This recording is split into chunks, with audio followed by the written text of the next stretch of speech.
રાજકોટમાં આવેલા જેતપુર નવાગઢ નગરપાલિકાના ભ્રષ્ટાચારનો ખુલ્લો પાડવા જેતપુર કોંગ્રેસ મેદાને ઉતરી છે। શહેર તેમજ તાલુકા કોંગ્રેસ દ્વારા પત્રિકા વિતરણનો કાર્યક્રમ યોજાયો, જેમાં રાજકોટ જિલ્લા કોંગ્રેસે પ્રમુખ લલિત વસુયા પણ હાજર રહ્યા।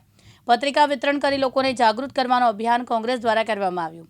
જેતપુર નવાગઢ નગરપાલિકામાં અનેક ભ્રષ્ટાચારો થયાના આક્ષેપ કરવામાં આવ્યા।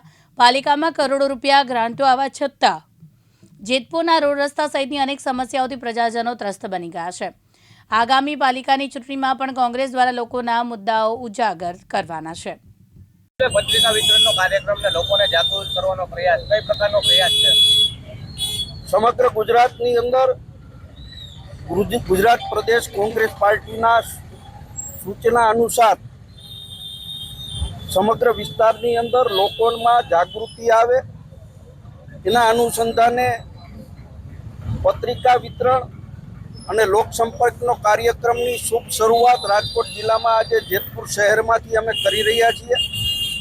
જેતપુર શહેરમાં વર્ષોથી ભારતીય જનતા પાર્ટીની નગરપાલિકા છે અને નગરપાલિકા દ્વારા અનેક ભ્રષ્ટાચારો કોંગ્રેસ પાર્ટીના આગેવાનો દ્વારા ઉજાગર કરવાનો પ્રયત્ન કરવામાં આવ્યો હતો, પરંતુ ગુજરાતની અંદર ભારતીય જનતા પાર્ટીની સરકાર હોય, ભ્રષ્ટાચારીઓ સામે કોઈ પગલાં લેવામાં આવ્યા નથી। જેતપુરની અંદર કરોડો રૂપિયાની ગ્રાન્ટ આવવા છતાં પણ જેતપુર શહેરનો જે વિકાસ થવો જોઈએ, રોડ રસ્તા છે, પીવાના પાણીની સગવડતા છે, ઇલેક્ટ્રિકની સગવડતા છે, આ સગવડતાના અભાવે જેતપુર શહેરના લોકો જે પારાવાર મુશ્કેલીનો સામનો કરી રહ્યા છે એ મુદ્દાઓ ઉજાગર કરી આવતી નગરપાલિકાની ચૂંટણીમાં પણ આ મુદ્દાઓને લઈ અને જેતપુરની અંદર કોંગ્રેસ પાર્ટી લડાઈ કરવાની છે ને એના અનુસંધાને આજે અમે આ કાર્યક્રમનું આયોજન કર્યું।